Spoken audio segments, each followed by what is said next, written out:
Это не те люди в красных мокасинах, понимаешь, с прической а-ля Леонардо Ди Каприо. Никакого, сразу хочу сказать, межнациональной розни нету. Подожди, у меня есть вся информация от А до Б.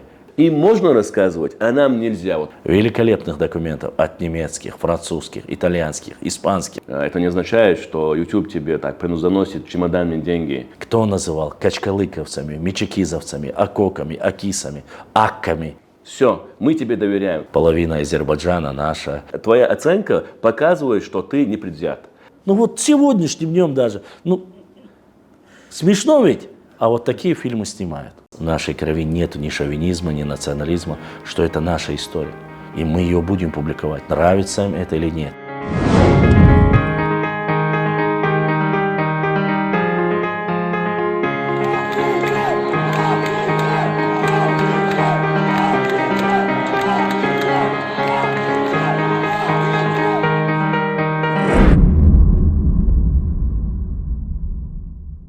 Ассаляму алейкум, уважаемые братья и сестры, я рад вас приветствовать. Сегодня интервью с Башламом Чимаевым, который является нашим историком и который является также блогером. Он ведет свой блог в социальных сетях, выходит в эфир и рассказывает нам про нашу историю. Я огромную пользу получил от этого человека. Я рад тебя приветствовать, Башлам. Алейкум ассалам, Дейл Маршал Хил. Я рад приветствовать вас и ваших зрителей сегодня в вашем эфире. Итак, первый вопрос. Башлам, скажите, пожалуйста, в первую очередь, вы имеете же профессиональное образование, вы историк, оканчивали исторический факультет. Вот, некоторым людям, чтобы было понятно, которые уходят в эфиры, которые без базы доказательства, да, факты, не приводят документы, архивы, вот чтобы сказать, вот этот аргумент, он серьезный. Вот может ли человек просто выйти и сказать, это наше слово, это наше государство и так далее, без документов? Ну, в первую очередь, мы берем за основу, в первую, достоверность информации. Любая информация достоверная, она должна ссылаться на какие-либо документы. Остальные, или же, допустим, есть материалы, в истории, и историки используют первое, или археологические, лингвистические материалы, допустим, да, или же полевой материал, исторический материал. На любые эти материалы должны быть обязательно какие-либо документы. Без документов, без оснований, когда человек садится и публично говорит, он больше уничтожает свою историю, нежели чем поднимает ее в глазах общественности и других национальностей, наших соседей, которые проживают.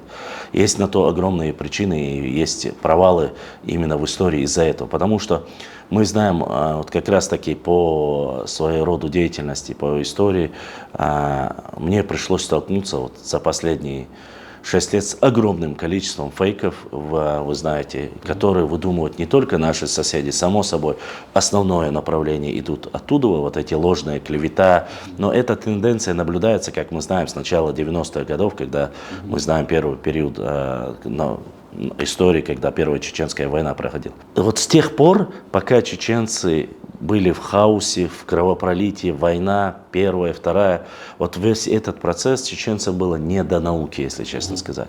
Я не говорю, что окончательно, нет, конечно же, что у нас там не было вообще наук, нет, конечно, у нас были и ученые, и непосредственно люди, которые занимались серьезной наукой, но их было количество по соотношению с соседними регионами, очень малое количество, ну и людям нужно было выживать. Так вот, за этот период вышло огромное количество фейков, вышло огромное количество лжи на нашу историю, на наш народ, как территориально, так и исторически, и культурно даже. И вот в этот период, когда ты начинаешь заниматься, вот в последнее время уже восстановительный процесс пошел, республика развивается, уже люди начали заниматься наукой, заниматься своей историей, да это и важно, необходимо, чтобы мы не потеряли свою идентичность. Конечно же, столкнулись с огромным количеством. Ты сидишь с масла бахасом, сидишь тезиета, не слоялха, масла бахасом. Ну, первый день, там, может быть, нет, второй, третий день, когда люди уже между собой рассказывают, какую ты прислушиваешь, слушаешь историю. Материалы, хочешь вникнуть, было ли это в нашей истории. И это очень частые случаи, и очень много мифов. То есть несуществующие истории, лжи, клеветы просто подхватываются, меняются образы личности, герои вставляются. То есть одна и та же, ну примерно. Вот. А есть, вы знаете, ты тоже, наверное, слышал, мы часто смеемся над этим, над тем, что Чингисхан якобы пришел и сказал, что есть там такой народ, который невозможно покорить, и своим потомкам я завещаю, чтобы они никогда не посещали этот край, их невозможно покорить, завоевать. Так вот, из тех северокавказских регионов нету почти что ни одного народа, который не рассказывает, меняя национальность, эту байку и сказку. Чингисхан никогда не был на Кавказе. Были генералы Чингисхана, Субиде, Джабе, там еще некоторые говорят, там еще третий был, но самого Чингисхана никогда не было. Уже этот миф говорит. Другой миф о том, что якобы было какое-то сопротивление. Я два примера приведу, чтобы было понятно, что Тамерлан получил сокрушительное поражение от того или маленького, или этноса, или субэтноса, что не является абсолютно достоверной информацией. Единственный человек, который мог ему оказать сопротивление, это был Тохтамыш, непосредственно глава, руководитель, так сказать, Золотой Орды, но он даже потерпел поражение от Тамерлана. Достоверность информации очень значима. Ни один человек, который не использует документы, он, по крайней мере, я не говорю, конечно, вот ты рассказываешь сейчас какую-нибудь историю, что ты сразу должен взять книгу. Нет, ты должен хотя бы дать основание, сказать, что вы можете сослаться, посмотреть, вот как мы делаем в стримах, ты видел. Есть, я когда зачитываю какой-либо документ, когда люди начинают ставить под сомнение, а многие соседи, которые не нравятся, говорят, вот это ложь, это неправда. У нас есть доказательства. Это или документы, допустим, архивного управления Российской Федерации, там, без разницы, где-либо, или грузинских, просто я сегодня Российской Федерации говорю, потому что документы, которые некогда были в Грузии, они считались в СССР, сейчас Грузия отдельное государство, поэтому в России или в Грузии ссылки, если ты говоришь, что это имеет обоснование, то есть, по крайней мере, это история, которая, цепочка передачи, хадис Шкамуду, от этого взяли, точно так же взяли от Дубровина, он передал там Мамакаеву, Сулейманову, и вот так до сегодняшнего дня пришли к нам. Тут не говорится о том, что ты не можешь сделать свой анализ, или не говорится о том, что ты не можешь, а многие говорят, садейш дийцин. Садейш – это супер фишка нашего народа. А когда ты говоришь, хорошо, хадейш дийцин, хада дийнуй, хадейда дийнуй, соорун камер эц, хадаса, хадейдаса, маслабах асам. На камеру, если он это запишет, я могу его зафиксировать, сказать, что вот этот человек с этого селения, такого возраста, из такого тейпа рассказал нам, и уже он будет как полевой материал. Вот тогда использовать можно. А то, что ты сидишь где-то на пятачке, рассказываешь, тем самым не понимая, я надеюсь, в дальнейшем я тебе поясню, о чем я говорю. Многие эти мифы, они очень сильно портят в дальнейшем нашу историографию. Потом снимают фильмы, ставят спектакли. Исходя из этих рассказов, хотя мы знаем, что у нас есть кодекс чести, и он абсолютно отсутствует. То есть получается как? С одной стороны мы говорим о чистоте, профессиональной историки я имею в виду. Я себя не считаю, я-то маленький человек простой. Профессиональные историки говорят о чистоте нашей истории, рассказывают о наших адатах, культурах. Тут снимают фильм, позволяют себе такие вещи, которые приблизительно. Будь то, мы же знаем, как голливудские фильмы, когда снимают, я закидывал себя на канале, ты, наверное, видел, такие смешные вещи, которых никогда не были присущи, они там убивают женщин, варят это, то есть они отсутствуют. И вот эти, они говорят, это художественный элемент. Вот таких художественных элементов в нашей истории не должно быть. Или ты конкретно говоришь, что возможно, или я предполагаю, тогда это не будет уже, чтобы люди знали. Сунд, истории, 100% душу не. Причем еще до душа. Вот таких лживые вбросы, лживые рассказы не имеют права жить среди нас. А иначе, потому что есть люди разные. Есть больные, умственно отсталые. Да, маршал 20, я нисколько не упрекаю. Но выслушивать этих людей, в дальнейшем носить это на серьезный уровень, исторический уровень, и говорить, и рассказывать об этом, это больше вредит нашему народу. Из-за этого у нас реально за последние эти 6 лет, Амунд, без преувеличения, ты видишь оскорбление в наш адрес. Ваши же говорят, что вы сырники, там, ваши же из сыря делали мяч, играли в футбол. Вот такие. Какой-то человек ляпнул, кто-то подхватил, и они из-за этого делают целые статьи, вбрасывают, и происходит, конечно же, на уровне непосредственно обычных людей, социальных сетей, бросы и непонятки получают.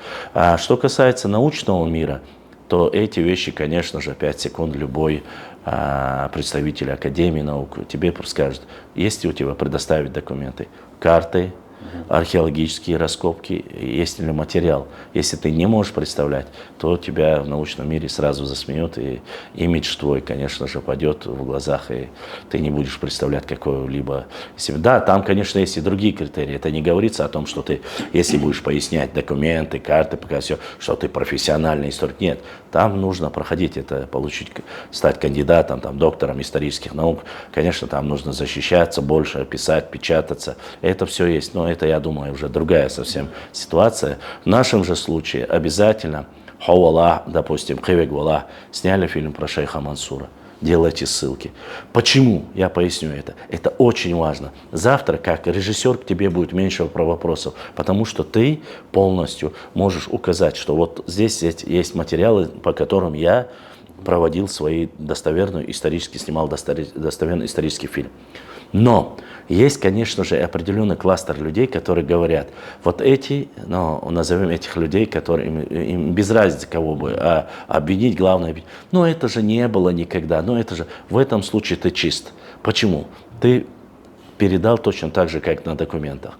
Можешь сделать свою ставку и пояснение, сказать, в этом фильме, там, допустим, присутствуют такие кадры, но с точки зрения этики и эстетики, морально вообще, духовного, нравственного воспитания чеченского этноса, это отсутствует. Это внесенный художественный элемент. Это дело каждого. И тогда этот фильм будет полноценный. А вещи, которые никогда не были в нашей истории, я не хочу называть сейчас вот эти провальные проекты, некоторые, когда подходят один к другому, дает салам и говорит, «Сахуец, Латвия, нер, Астовия, нер». Люди потом мне задают вопросы, говорят, а неужели такое было? Конечно же, не было.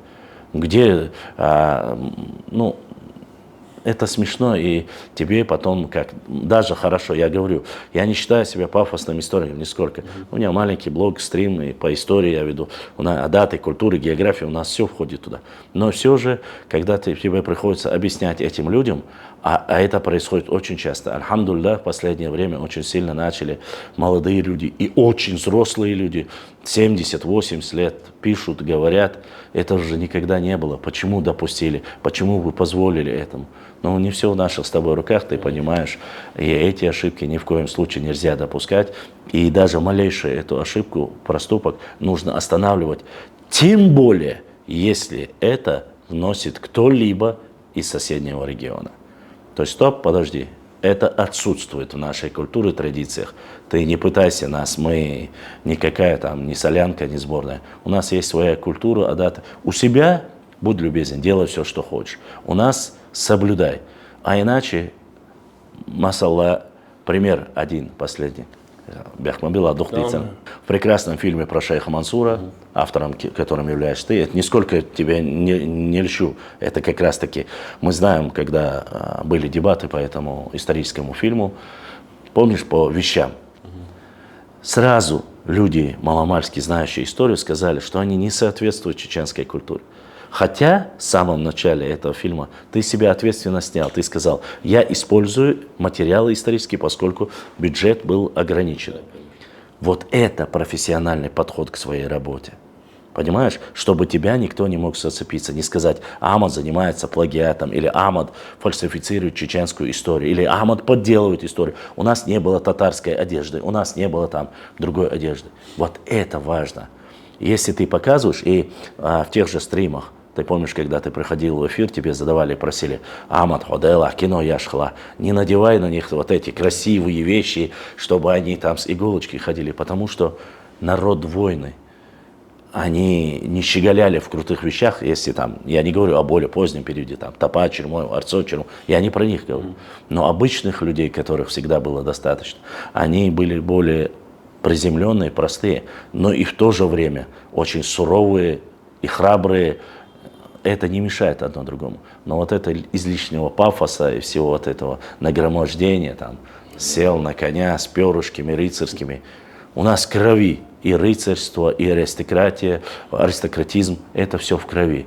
Но однако мы себя умели вести. И сегодня по кодексу нашему Нохчала, Онхала, ты посмотри, они говорят, одевались очень скромно, но и тем не менее готовыми в любой момент. Об этом пишут как раз таки российские генералы. Вот ты сидишь где-то, отдыхаешь, допустим, на свадьбе. В момент ты можешь вскочить на коня и идти в бой. Ты должен понимать, это не те люди в красных мокасинах, понимаешь, с прической а-ля Леонардо Ди Каприо. Он был готов в любой момент подскочить и уйти на бой, защищать свою родину, честь своей сестры, матери, села или своей родины. Вот о чем говорить. Как вы представляете, если бы человек пришел там наряженный, весь такой свадебный генерал, готов ли он пока снимет свои вещи, его бы 33 раза зарубили. Поэтому в кодексе об этом очень много говорится. А чистоту преподношения этого, чтобы не было в этом лжи, чтобы достоверна была информация, это зависит от тебя, от меня, от ребят, которые, если они занимаются, у меня очень большая просьба. Есть сомнительные вопросы в историю, их у нас очень много. Еще в свое время, в начале 19-го, в середине 19 века, Адольф Берже указывает в своих документах, что у чеченцев, ингушей 80% все основано чуть ли не на мифах, легендах и сказках. Ну, то есть имеется в виду слишком много фантазий. Мы должны отличать реальную. Я нисколько не говорю, конечно, я знаю, что в часть истории входит и легенда. Это мы все знаем, с этим проблем нет. Но, однако, я прошу, чтобы у нас история хотя бы была 50%, и мифы и легенды 50%. Когда в одну сторону ты переходишь, больше истории это лучше. Но когда меньше, у тебя все сказки, фантазии, легенды выходят. И тебе очень трудно оппонировать с людьми, поедешь ты в Москву, в Питер, когда ты хочешь о чем-то рассказать, о каких-то национальных героях своего народа рассказать, тебе трудно бывает апеллировать фактами, когда у тебя здесь легенда, там легенда, и тебя спрашивают, где ты взял? Ты скажешь, мне дедушка рассказал. А кто твой дедушка, там, допустим, Васе Пупкину или это другому историку, серьезному человеку, который занимается наукой? Никто. Поэтому ты же всегда ссылаешься, говоришь, подожди, у меня есть вся информация от А до Б. Все есть изложено. Не согласны, никто не опровергал. Российская академия наук, эти документы опубликованы, вот это уже входит, и в университетах это преподают. Все, никаких проблем. Вот так должна история. А если ты просто любитель, скажи, я слышал где-то, не говори достоверно. И мне очень часто приходится, и думаю, и тебе, ты встречался, нам очень часто приходится опровергать свои же вот эти моменты, которые Чингисхан, и Тамерлан, и немцы, и Гитлер сам сказал, что есть на Кавказе такой народ арийский, их не трогайте, остальных, что за ерунда? Какой? Это говорим мы, это говорят соседи или другие. Мой дедушка, твой дедушка, многие дедушки знают во время Великой Отечественной, как брали, как собирали, как ушли. Поэтому эти вещи, они больше оскорбляют нас и нашу историю. И это мое личное мнение. Кто-то может, конечно, соглашаться, а кто-то нет. Башлам, я думаю, после такого ответа многие задумаются, и для многих будет польза, чтобы люди, которые выходят в эфир и говорят, будь это чеченец, не будь это не чеченец и так далее, любой человек, который без документов, архивов, даже полевого материала, как ты сказал, я считаю так и так далее, что это не прокатит в истории, и так это не делается. Ты сказал в своем ответе очень важный момент. Я вижу со стороны, люди, которые, в последнее время тенденция такая пошла, комментарии, мы с тобой знаем, эти нападки соседей и так далее, никакого, сразу хочу сказать, межнациональной розни нету. Всех уважаем, особенно наших братьев и сестер мусульман, никакой неприязни нету, но только к определенным людям, которые сеют этот раздор между нашими народами. В своем ответе ты прямо четко показываешь позицию, что есть только наш народ, мы такие, ты такого не говорил. Ты сам даже говоришь, что у нас есть проблемы некоторые, мифы и легенды. Это показывает людям здравомыслящим, которые будут смотреть это интервью, поймут, что действительно человек признает, что у них есть какие-то, эти небылицы и так далее. Ты сам это твоя оценка показывает, что ты не предвзят. Поэтому я хочу задать следующий вопрос. Как ты считаешь, ты сам сказал, что у нас же была война, бедствия и потрясения. В это время у нас, действительно не было времени заниматься нашей историей. Сегодня все мирно, альхамдулилля, и мы занимаемся ей. И когда мы начали заниматься, скажи, пожалуйста, почему некоторые люди, которые считают себя представителями народов, в кавычках, заходят, им это не нравится, то, что мы занимаемся своей историей, то, что мы рассказываем про своих героев. Им можно рассказывать, а нам нельзя. Почему они такую оценку нам дают? Я и говорил, и говорю, всегда у себя в эфирах, мы, конечно же, в первую очередь, незнание закона не освобождает от ответственности. Сеять межнациональную рост, это есть конкретная статья, что нельзя, это я напутствую любым блогерам. То есть люди, определенные министерства, я не знаю, комитеты или кто-то, кто занимается этим и не допускает это, да, максимально люди, которые показывают свое лицо, то есть говорят на камеру. Я не говорю про тех нордийцев, в кавычках, которые сидят без лиц, там, боятся показывать. Это совсем другая категория людей там, и по ним, наверное, тоже есть кто-то, кто занимается. Однако, начиная с 90-х годов, так сказать, да, неспокойные времена, сегодня уже 24-й, это без малого 90-е, 24, 35 лет. Последние 35 лет выходили книги, статьи. Я молчу про газеты, которых там уже сплошная черный пиар и оскорбление нашего народа. Ни о какой достоверной истории там и речи вполне возможно иногда проскакивали, я не могу сказать, что у всех. Была клевета, и всем это нравилось. На горе и крови всем, я имею в виду, тем, кто и после этого даже начал писать и говорить, что у нас нету ни истории, всего остального. Это их устраивало. Когда Чечня погрузилась в хаос, когда реками течет кровь, неважно, я сейчас не буду углубляться в какие-то политические моменты, ошибки или нет, но это наша история. И мы сами разберемся и сделаем из этого вывод, правильно это или неправильно, и кто был виноват или нет. Это уже отдельный процесс. Но некоторым нравилось, почему в этот момент целая плеяда молодых ребят, которые могли бы заниматься наукой, историей, географией, культурой, они занимались совсем другим, и их родители выживали. И само собой не было никаких статей, не было никаких доказательств, не было никаких претензий, территориальных претензий не было культурных. Я не просто так перечисляю конкретные специальности или научные направления, там, да, не просто так, потому что тому уже есть подтверждение на сегодняшний день. И когда все этого не было, и можно было, пока проливается кровь, стихаря, прорывать кусочек якобы на аренду, чтобы спасти скот, или же построить там братский музей общий, под общим названием, или же прихватить какую-то часть, там, построить гостиницы или придорожные рестораны. Все эти моменты существовали фактически почти что с двух-трех сторон, так сказать. Это уже когда возникает вопрос, когда уже подошли к вопросу о том, что нужно исправить, территориально все закрепить, чтобы не было дальнейших никаких проблем. Точно так же, почему я это связываю, а это взаимосвязано непосредственно, потому что история показывает четко ареал проживания, исторические земли нашего народа. Когда новчи начали интересоваться своей историей, своими национальными героями, с кем они боролись, кто их был противник, какие земли, какая, как говорится, ареал, соседям это стало не нравиться. Почему? Потому что выходит огромный кластер лжи, на которой они основывались за эти все 30 с лишним лет. Не все, опять же, я говорю, не все. Пока они шиковали, пировали, у нас лилось. Сейчас идет восстановительный процесс, уже мы больше уделяем внимание науке, истории, культуре. Мы начали находить огромное количество чеченской старинной музыки, люди просто приписали к себе. Мы начали находить огромное количество культурного наследия нашего народа. Истанги, Нохчи-Пуандар, Байнаш или третий, десятый, которые просто-напросто люди взяли и назвали это своим культурным наследием, и что мы якобы это все украли, что это было не наше и так далее и тому подобное.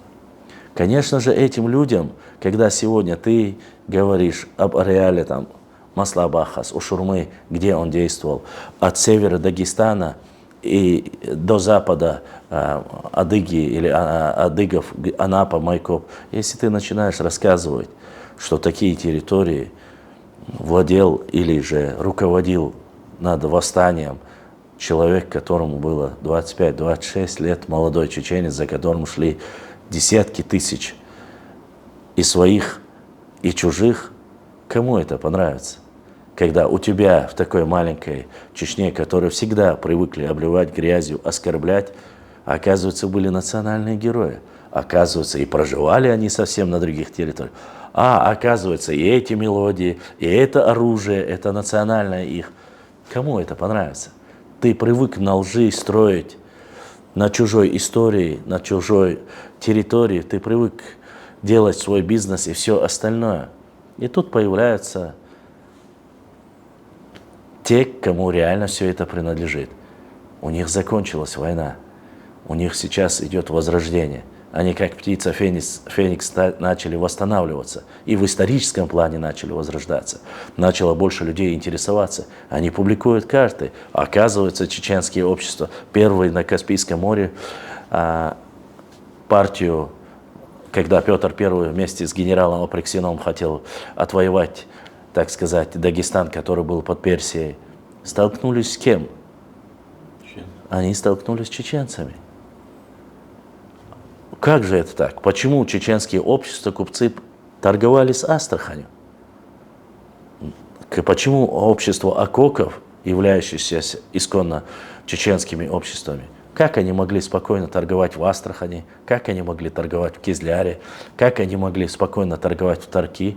Не было ни железных дорог, не было даже обычных дорог, сегодняшних автомобилях, которые мы знаем, что они появились намного позже. Каким образом?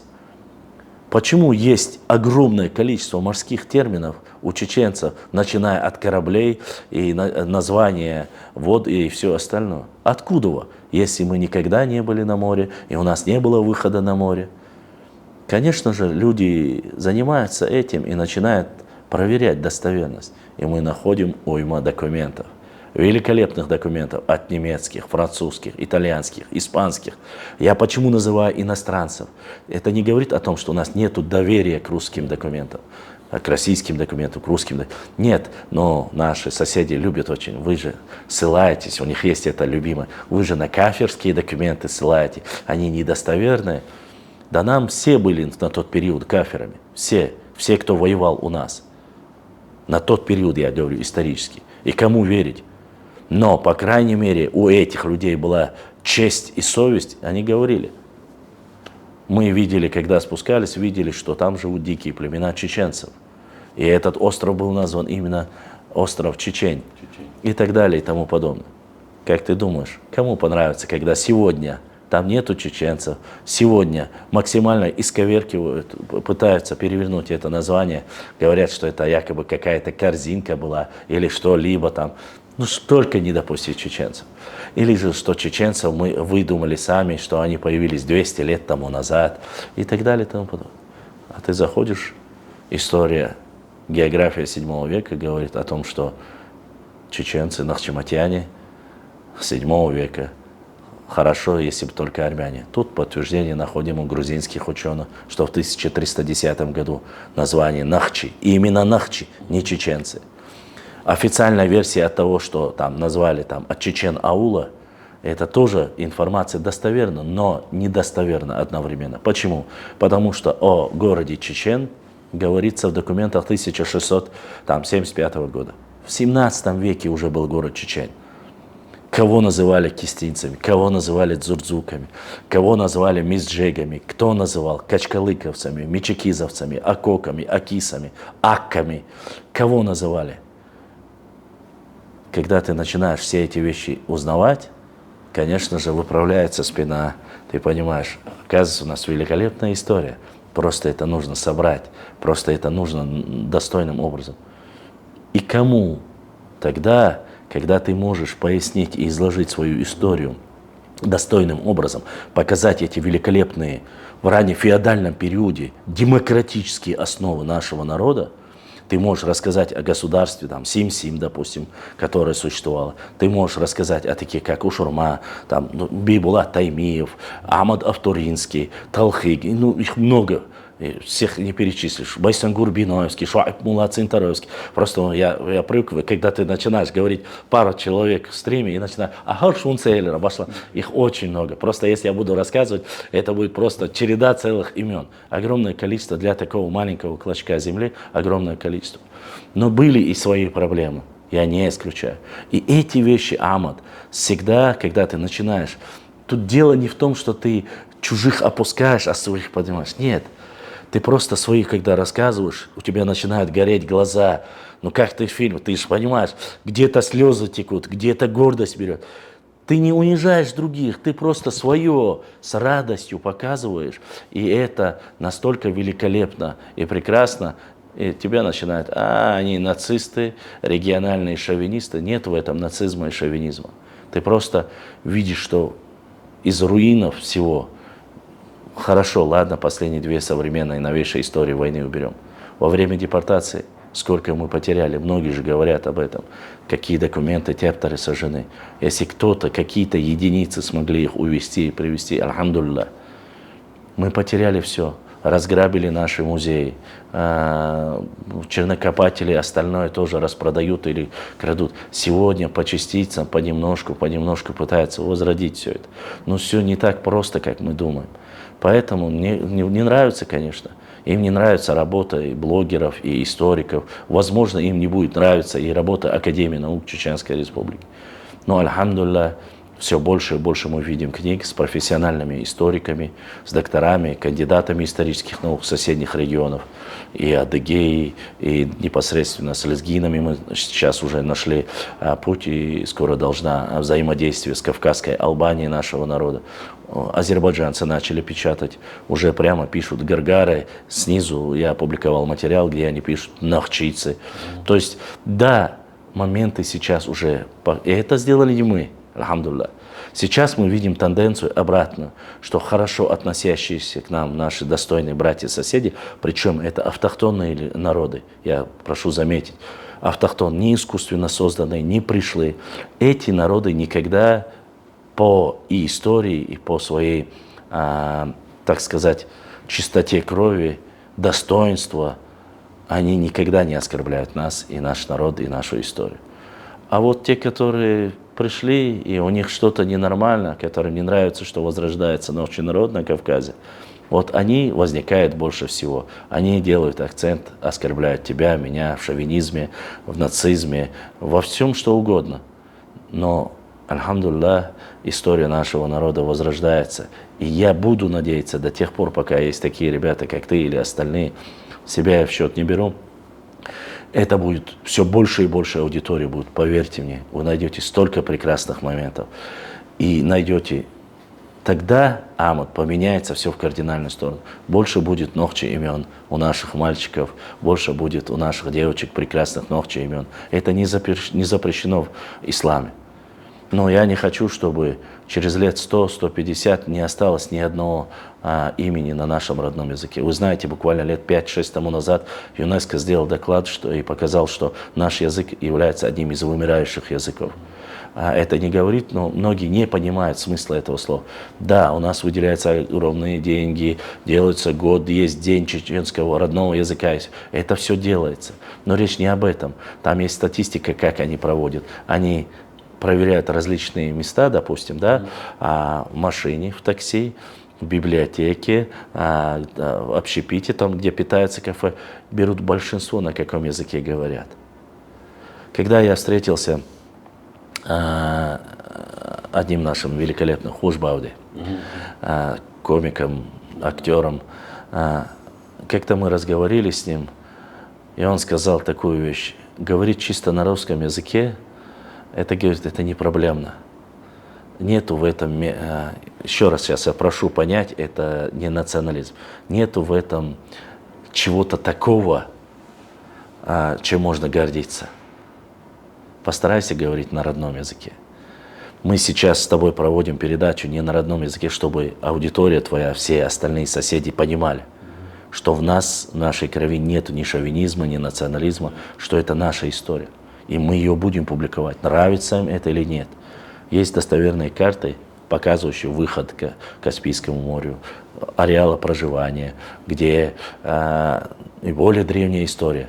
Там Нахичевань, место, где ковчег Ноя и так далее. И тому подобное. Этих вопросов уйма. Но мы же сегодня не претендуем и не говорим, что половина Азербайджана наша, или где проживали раньше хуриты, урарту, там Ближний Восток, это наш. Нет, это глупость. Еще раз повторю, когда мы рассказываем исторический момент, что жили при Каспии, жили на этих реках, что наши селения были Дагвайхи, который сегодня называется Сулак, и других там не было, там, допустим, кроме пару семей андийцев. Это говорят, опять же, российские источники, и мы их находим и публикуем. В чем твой национализм? В том, что ты человек израненный, то есть твоя история израненная, окровавленная, оскорбленная, униженная, сегодня потихоньку пытается возродить и историю, и национальных героев. И само собой, когда поднимаются вопросы о территориальной целостности, о территории, ты можешь поднять документы и любому вот так просто щелкнуть по носу и сказать: послушайте, за все существование нашего народа ни один раз чеченцы не нападали и не отбирали территорию у наших соседей. Ни с одной стороны. Ни с одной стороны. А было ли обратно? Было. Почти что, не почти что. Со всех сторон было. Со всем уважением ко всем нашим, со всех сторон. И это сегодня можно подтвердить документально и географией. Со всех сторон нападали, забирали, отвоевывали. И вот ребята, которые, к сожалению, с нами с тобой работали изначально, да, грубо говоря, они начали потихоньку уходить из этой отрасли. Я их это не виню. Не нужно говорить, что они не патриоты. Конечно, ты тянешь сколько можешь, но техническое обеспечение, насколько это важно в нашем деле, ты знаешь, без преувеличения. А меценатов как не было, так и нет. Сегодня, на сегодняшний день, как бы кто бы ни говорил, ладно, это уже другой вопрос, ты сам задашь, чтобы не... Но я, пользуясь случаем, тоже хочу сказать, именно вот этот вопрос, мы его не редко обсуждаем, часто обсуждаем, чтобы люди поняли, если ты блогер, там, рассказываешь свою историю, это не означает, что YouTube тебе так заносит чемоданные деньги. Тем более, в сегодняшней ситуации ты ничего не зарабатываешь от этого. Да. И, соответственно, на сегодняшний день мы просто говорим людям, которые имеют эти миллионы и просто так даже бывает выбрасывают на ветер. Ты чеченец, например, и ты хочешь знать свою историю, да? Ты хочешь, да, ты кричишь, снимайте фильмы, почему вы не работаете и так далее. Но, пожалуйста, хотя бы прими участие, дай немного денег в том плане, чтобы ребята, которые реально занимаются историей, чтобы они могли сегодня сделать, например, студию. Вот я обращаюсь непосредственно к нашим основным братьям, которые, да, имеют сегодня возможность помочь. Нохчиматайдос, уэйнюкаха сагаттяшта. Эзгнабу, масян кино яхиталя, а кино он сояхош. Ол, масяла, башла, а почему в этом, например, не отвечаете им? Человеку приходит много сообщений, а как увидел, ответит он сюда и так далее. Или сюе кино шахиш, ол, тахтагана и кино яхит адалаха, он доверил шнабат, доверие мухал дешту. Все, что вот ты снимаешь, ты делаешь. Все, мы тебе доверяем. Набирай себе команду, делай как хочешь, мы тебе доверяем. А не так, 30 начальников там, короче, да, и тогда, понимаешь? Ты не работаешь для себя, шун бог бэш, ты это шун бог бэш бур, ногчи ком историю, с историей, с кертер история, именно, серию. Сделать студию, и пусть Башлам там будет рассказывать, будет финансировать, поэтому этому человеку надо жить. У этого человека есть своя семья, Далмаша, мать больная, например, понимаете? Когда вы уходите, говорите, а почему ты бесплатно не работаешь и так далее? А вы сами работаете бесплатно, вопрос? Не работаете. По вопросу, который были тобой вообще предложением сказано, конечно же, мы нисколько не упрощаем. Есть какие-то определенные государственные структуры, которые занимаются. Мы не об этом, мы же говорим сейчас об НКО, там, некоммерческих, общественных организациях, гражданское общество, о простых людях мы говорим. Возможно, мы, опять же, ни Амад, ни я, мы не говорим, что нету профессиональных там студий и все остальное, которое этим занимается. Если вы видели, вы расскажите, просто мы не видели. Вот. В первом вопросе, когда мы только начали передачу, ты заметил или нет, я не знаю, я сказал, что есть ляпы в истории. Вот эти ляпы в истории остаются. Снимаются фильмы, там вещи, там, допустим, определенные. Для соседнего региона взять ребенка за руку, повести, это нормально. В наших традициях этого никогда не было. Оставить живых кровника, который попал к тебе в дом, там схватился за очаг твой, там, да, примерно. В наших традициях этого человека, даже если он кровник, не трогали. Соседи не будут этого знать. И в их ментальности и психологии это непонятно. Если у них где-то, не в оскорбляя никому, где-то отец с сыном сидит, выпивает за здоровье, батя Бож. У нас нету, этого никогда не было. У нас даже показать за одним столом отца и сына, это некая такая сакральная вещь, которая не афишируется никому. Когда никого нету из гостей, сын с отцом может там сесть. А в основном гость, отец, вот такие вещи неизвестны нашим соседям и сценаристам неизвестно. Или сочинять, добавлять какие-то ляпы и потом говорить, это исторический фильм, или это исторический фильм про нашего национального героя, это выходит боком. Потому что, увидев этот фильм, недостоверный исторический фильм, будут основываться на нем, и появляются потом фейки. Мы знаем все прекрасно один пример. Я знаю, что я долго говорю, это по привычке. Один пример. Есть прописанная Байсангуру Биноевская такой афоризм. Нас окружили, так это слова не Байсангура Биноевского. Потому что у Байсангура Биноевского есть потомки, имеется в виду от его братьев, их было всего 9 братьев, Бойсхали. У них есть потом. И когда ты историк или исследователь, ладно, я не историк, просто исследователь, ездишь, проверяешь, смотришь, было такое, не было такое, было такое, не было. Ты натыкаешься. А сколько машин мы с тобой видели с такой надписью? Да? Вот эти ляпы появляются именно из-за того, что на мужественного, одного из самых легендарных национальных героев чеченского народа приписывают вот эти словечки. Зачем? У него были более мужественные слова, у него были более мужественные, храбрые поступки ради красного. Или скажите просто, что это художественный элемент, но не история. Почему? Потому что завтра, послезавтра каждый человек, который рассказывает и говорит, что Бойсхара это говорил, ты лучше должен это знать, даже чем я, с точки зрения религии. Будет ли это благом или ка? Конечно, если он не говорил Кахардух, потому что наговор это конечно. Человек. Цундейра, и с точки зрения религии это неправильно, и с точки зрения истории это неправильно. На языке у тебя очень много слов. Я-то такой-то, я-то так. Ты можешь быть кем угодно. Ты можешь быть писателем, ты можешь быть спичрайтером, ты можешь быть таким пафосным человеком, который в театре очень красиво говоришь, однако ты не имеешь к этому никакого отношения. Проект позволили тебе провести, меценат, да, достойный меценат, отдай этому человеку, дай ему снять один фильм, так как он хочет, с теми людьми, с кем он хочет. Предоставь ему и скажи, до выхода на экран покажи мне этот фильм. Я говорю это про меценатов. Хочет он, чтобы показывали его имя, или не хочет, чтобы его показывали. Посмотри продукт. И если что-то тебе не понравится, скажи, да, ДРСХИЛ, и распрощайся с этим человеком. Но я знаю, элементарно, вот я в начале первом вопросе сказал, когда ты делаешь исторические ляпы, сидит Зелимхан Харачевский в лесу, к нему подходит какой-то чекиндез и говорит, салам дел хауи, давай с тобой драться. Ну, человек, у которого 2 пистолета, воин, храбрец, которого найти было сложно где-то, к нему подходит любой какой-то чекиндез, сюли, я не знаю, папахе, и говорит ему, сауец латвианир, хаишт буашу бош. Как вы себе это представляете? Даже Тагана.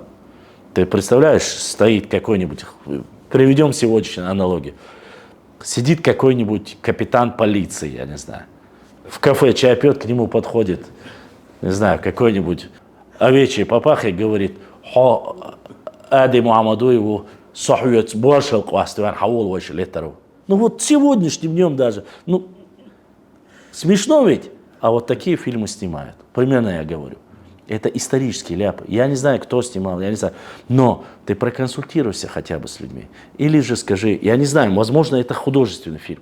Еще раз я говорю. Но по этому фильму То есть меня просто-напросто хархилмада свой, харду хархилмада, со просто куй даже со слова, куй телен со арвача, васлам, кимабулай сюликуй. Сони сюли будет сархина, сам вообще куй аль-эмяхбораси, я ему национальный окрас не давал. Хаздохчу куй тыл, но они знают это, хотя нохчу куй мухил биза хацар, кидек хацар. Это неплохо, изам дикду. Ишт ал диези жимчунга, киечунга. История лах, ой, тан айттершеш мадас, но хучунга. Иштич. Или хотя бы проконсультируйся. Юкимар, готовый продукт выдай. Я вот таким образом считаю. А что касается, еще раз добавим мы с тобой, Аман, что мы не говорим, что нету таких заведений. Возможно, они есть. Возможно, есть какие-то министерства, комитеты, которые этим занимаются. Мы не об этом говорим. Мы сегодня говорим о социальных сетях, говорим о меценатах. Да, огромное количество есть, которые открывают счета, которым подают. Но у нас это считается постыдным. И сегодня, если ты хочешь провести, я знаю это, последние 6 лет я работаю. Чтобы сделать хорошую картинку, нужно, допустим, ты помнишь, нет, не знаю, 1,5 года тому назад я начал стримы делать и сказал, давай я соберу на хороший фотоаппарат, чтобы я мог ездить, то есть видеокамеру, фотоаппарат в горы и так далее. В то время он стоил то ли 1500 евро, то ли что. Я год собирал и не смог собрать. Я не смог собрать просто-напросто. У нас нет вот этого, чтобы. А те, которые приходят, если меценаты достойные, то есть люди, говорят, но все на словах заканчивается. А под кого-то менять стандарты я не хочу. То есть тебе заплатили, петь под эту дудку, это уже не история, ничего. Ты не занимаешься. Для этого есть какие-то другие блогеры, другие автобиографисты, вот к ним обращайтесь. Наша история, наши адаты, наша культура, наша территория и все, что фольклор, это наше общее. Никто его не должен не оскорблять. И мы пытаемся своими силами пробиваться. Если кто-то сможет оказать, там, грубо говоря, да, тебе техническая помощь, ты же опять же не просишь кого-то там огромные деньги, суммы скидывать. Ты говоришь, нужно технические какие-то проекты, чтобы давайте попробуем демо-версию, да? Демо-версию постараемся, понравится, будем делать. Не понравится, сделаем другой формат. Можно же менять это. Но не обвиняйте нас в непрофессионализме, не патриотизме. Патриотизм – это вещь очень хорошая. Я не буду говорить, что сказал Салтыков-Щедрин, когда, если говорят о патриотизме, знаете, что кто-то где-то что-то хочет своровать. Понимаете? Больше всего орут о патриотизме. Мы ничего воровать не собираемся, мы ничего делать не... Это можно сделать открыто. Можно проводить какие-то мероприятия, можно приглашать людей. Не тех людей, которые уходят за область фантастики. Эти вещи можно делать с тобой. Но не оскорблять, не обвинять, приложить условия, сделайте какое-то компаньонское соглашение. Давайте вместе это сделаем. Это же можно прекрасно сделать и провести, и ангажировать. Поэтому я надеюсь, что они откликнутся на твой зов, и если понравится, будем продолжать. А если нет, еще раз я тебе всегда говорю и говорю, мы не сдаемся. Эти ребята, которые отошли, я их нисколько не обвиняю. Я некоторыми из них видел, царь говорит, пошла. Дала шей, телефон, галялир, шелил, вариант яцер. Во время карантина, помнишь, когда был? Я месяц, не выходя из своей квартиры, чуть ли не 24 часа, я ел в прямом эфире, все. Просто-напросто эта техника, особенно телефоны, они не выдерживают. А профессиональная аппаратура, вот здесь стоят несколько камер, допустим, 1 миллион с лишним. Откуда у Ахмада или у этого оператора, или у меня такие деньги, грубо говоря, нету. А если кто-то дает пользоваться, опять же, ты должен с таким условием их давать, сказать, я тебе даю, не забираю. Хундача, не дай Бог, бывает камера падает, бывает что-то происходит, и ты всю жизнь думаешь, алейла, астаму уложду, ты сейчас мухаль, и с такие кверта ответственный человек за это переживает. Сундера, там есть ряд моментов, ряд каких-то вещей, которые они необходимы. Я еще раз повторюсь, есть определенные целые фонды, которые собирают. Но я приводил примеры карты. Посмотрите, одни из исторических, географических достоверных карт стоят 150 тысяч, 170 тысяч, 200. Есть книги, которые стоят 60-70 тысяч. То есть эти старые книги. А только на старых книгах ты можешь найти документы. Это все сейчас говорят архивное управление. Пойти в архивном управлении работать нелегко. Тебе нужно бапиш кушать, тебе нужно снимать, тебе нужно поехать в Санкт-Петербург, в Москву, жить, проезд туда-сюда. Если ты даже ахайнзар платца диахчамаду ахч. Конечно. Уахай на дюйцардари ахсаде дехляц. Дейл да дюйцардарк, если тuna дийцундала. Но извини меня, гордись своей историей. Уахай инсанха. Да, спортсмены — это великий кластер нашего народа. Но если наш народ и наша история, наша государственность и в дальнейшем будет строиться на спортсменах, я хочу привести один пример. Было такое государство, или известное очень в истории, Спарта, где были великие войны, по крайней мере в истории так описывается. А точно так же были и афиняне, Афины, где были мудрецы и демократия и так далее. Да, в свое время, определенное время Спарта наваляла афинян. Ну что произошло со Спартой сегодня? Они в истории остались, что когда-то были войны, и все закончилось. А афиняне выиграли. Мудрецы, образованные люди и так далее и тому подобное. То есть у них есть больше даже база истории, чем остальные. Сегодня ногчи начали возрождаться. Бойнштайр, шнех, хидик. Это очень важный момент. Я прошу заметить, спорт хорошо. Вы помните, видите, все начали раскидывать. Ау, дыня, как штук ногчи, Мелберш, ногчи стал там олимпийский пчел. Это хорошо. Да, я поздравляю. Я сам закидывал эти ролики. Мы должны больше уделять внимание нашей истории, культуре. И те ребята, те миллион населения без малого, которые проживают за пределами, в Европе, которые учатся в Америке, огромное количество ногчи в Европе, в Америке, в восточных странах, азиатских странах, я знаю, вплоть до Малайзии есть наши бизнесмены. Если мы им сможем показать всю красоту нашей истории, культуры, не аффилированной, не политически, мы и дальше, только историю, наши традиции, культуру, адаты, красиво мы сможем показать, весь мир захочет приехать сюда, посмотреть это. Это нужно понимать, здесь все взаимосвязано. И отцы, и даже те, которые говорили, мы никогда не вернемся, скажут, я хочу взять своих детей, поехать на родину своих предков, увидеть свое село, свою башню, хочу попробовать свою национальную кухню у себя дома, здесь, на родине. Здесь очень много факторов, просто нужно уметь преподносить, нужно это грамотно. Я понимаю, есть менеджмент у нас, конкретные управленцы, которые считают себя настолько пафосными, знающими все. Если этнотуризм совместно с историей преподнести нужным образом, туристические потоки будут огромные. Это нужно понимать. Но мало кто, опять же, мы знаем это на уровне истории, да, или о истории и так далее. Но те, которые работают в этих структурах, говорят, мы столько сделали. Нет, вы сделали, а мы знаем то, что нужно еще сделать и сколько. Опять же, я прошу не сравнивать нашу с тобой дискуссию с какими-то государственными учреждениями. Государственные учреждения свою работу делают подотчетно, все. Мы не про них говорим. Мы говорим о гражданском обществе, некоммерческих организациях. То есть те, которые должны больше уделять внимание, будь то меценаты, будь то поддержки и так далее. В своей жизни сотни лет наши предки отдавали, появлялись у нас национальные герои. Они же старались не так, чтобы потомки их разбазаривали это все. Они эту родину прекрасную нам оставили, и заветы оставили наших предков, чтобы мы дальше развивались, показали себя с лучшей стороны, не забывая их, рассказывая. Мир сегодня основан. В Грецию ездит для чего? Увидеть греческие какие-то, в Рим, там, в Италию, амфитеатры увидеть. Что мы можем предоставить? Если мы соберем достойную историю остальные, любой человек, приезжий гость, может зайти к тебе в студию и сказать, Ахмад, вот я видел твою передачу, или я знаю с твоими блогерами. Это же великолепно, это прекрасно. До сих пор многие даже не знают, как правильно нас называли в древности. Ты спроси про Гуюй Цаха. Давайте тогда я задам несколько, Башлам, коротких вопросов и короткие ответы, да. блиц-вопросы, как бы, да.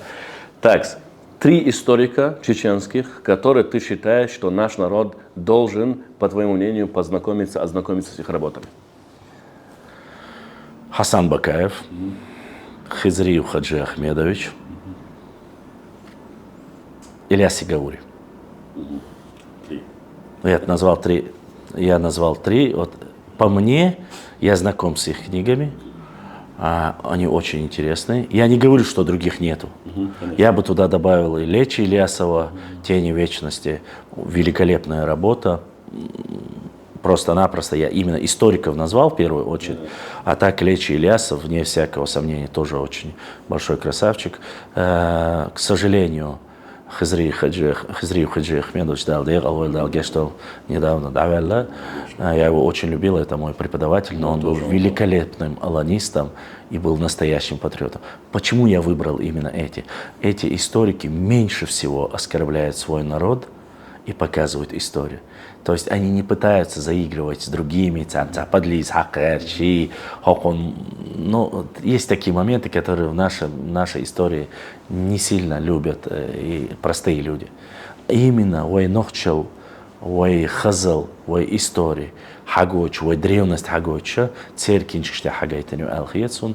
Именно мне они нравятся, я их использую, как говорится, в первую очередь. Да, у меня есть и книги, и Гапурова есть, и Яуза Ахмадова есть, многих, и это не говорится о том, что я не использую, и старые тоже книги использую, и Хазбулатова, ныне тоже покойного Асламбека Имрановича. Книги есть, но больше, как говорится, мне вот эти книги. Ива коротко сказал, все. Так, следующий вопрос. Назови одну из самых твоих любимых книг. Именно чеченского автора. Художественную или историческую? Без разницы. Очерки истории Чечни. Ильяса Сигавой. Да. Там просто, если коротко сказать, это раньше, по крайней мере, был трехтомник, если я не ошибаюсь, 4. Там компактно сжато и все. Если более ранних периодов. А если более позднего периода, ты говоришь, последняя книга Хасана Бакаева, это генез чеченского народа, просто золото. Следующий вопрос насчет наших героев. Я знаю, что трудно их выбирать, они все любимые, они все родные, но вот не задам такой вопрос, твой любимый, а скажу вот так. С кем больше всего ты ознакомлен из героев нашего чеченского народа? Именно считается, имеется в виду не новой истории. Я понял. Я больше всего ты взаимодействовал, там, читал, изучал. Какого героя ты изучал больше всего? Шейх Мансура. Коротко, почему? Это первый имам Кавказа. Этим все сказано. Этим все сказано. Это легенда. То есть я еще многого не знаю о нем, но мы работаем над тем, чтобы изучать все больше и больше о нем. Если по градации поставить, на второе место Байсангур Биноевский, на третье место Бейбулат Тайпиев, вот если 3 брать. Дальше, конечно, я взял бы обязательно Шуайб Мулла Центароевский. То есть вот таким образом. Я почему беру? Первая и третья личность – это мегаличности. Бейбулат Таймиев и Шейх Мансур. То есть их история выходит за пределы нашего региона. Я не говорю, что Байсангура не ходит. Да, Байсангура тоже, но это опять же региональный, локальный лорчиз. Конечно, Зелимхан Харачуевский. Но мы же говорим Зелимхан Харачуевский и Шейх Мансур. Здесь речь идет. Зелимхан Харачуевский это локальный, и с ним было не такое большое количество людей. Это не национальное, понимаешь? Имеется в виду, это он не несет конкретно исторические процессы, там, что политической деятельностью за ним. Но Шейх Мансур мега личность. Даже Байсангур был имамом Кавказа. Бейбулат Таймиев ездил даже на переговоры в Иран. То есть какие личности, то есть, как говорится, вот эти люди меня интересуют, и до сих пор, сколько бы я ни собирал, и все равно не нахожу конца. И думаю, что мы еще долго-долго должны работать над этим. И, Башлам, вот какие исторические места ты посоветуешь посетить людям, да и приезжим, да и нашему местному населению? Будь это могилы. Смотрите, я посоветую в первую очередь всем представителям Нохчи народа, и, к сожалению, многие не слышат.